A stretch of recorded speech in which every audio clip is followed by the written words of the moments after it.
Eh John! Pour qui je te prends? Hein? Pour qui? Durant ce match, t'as pas été à la hauteur. Le but sur coup franc et la défaite, c'est pour ta gueule aujourd'hui. T'as un mental de faible, pas à la hauteur, trop fébrile. Et tu nous l'as encore prouvé aujourd'hui. D'ailleurs, les bruits de couloir disent que tu veux devenir pro, c'est ça?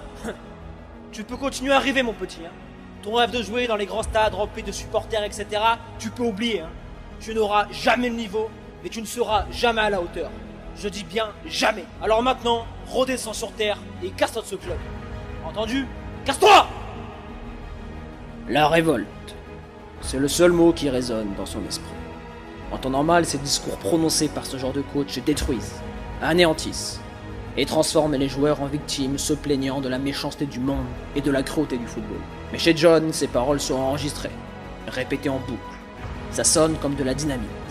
Malheureusement pour la concurrence, le bruit et le souffle de l'explosion ont réveillé le monstre qui sommeille. Et ça y est, il se lance dans la gueule du loup, en s'entraînant chaque jour au petit matin. Il répète ses gammes, se surpasse, et avale des kilomètres pour rattraper son retard sur les meilleurs. Chaque séance est une torture de plaisir pour lui, qui a conscience que sa progression passera par les chemins les plus épineux qu'ils soient. Il en arrive à trouver du plaisir, car il sait ce que l'avenir lui réserve. Il sait que les bas-fonds de ce monde sont les meilleurs professeurs pour atteindre les sommets. Il sait aussi que ses concurrents ne rivaliseront jamais face à un guerrier formé par la difficulté de la vie.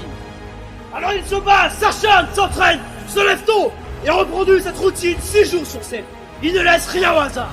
Pendant que certains sont devant la télé, il s'instruit. Pendant que d'autres sont en soirée, il prend sur lui et fait le choix de respecter son corps car il n'a qu'une seule idée en tête.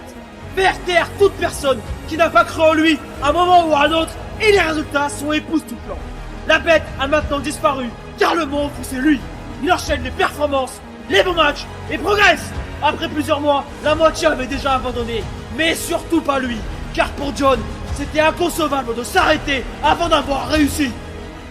Il avait trouvé l'équilibre parfait pour prouver à chaque personne qui ont osé nuire à ses rêves que tout était possible à celui qui s'en donne les moyens. John étant chacun de nous. Il suffit juste de le trouver et de le réveiller.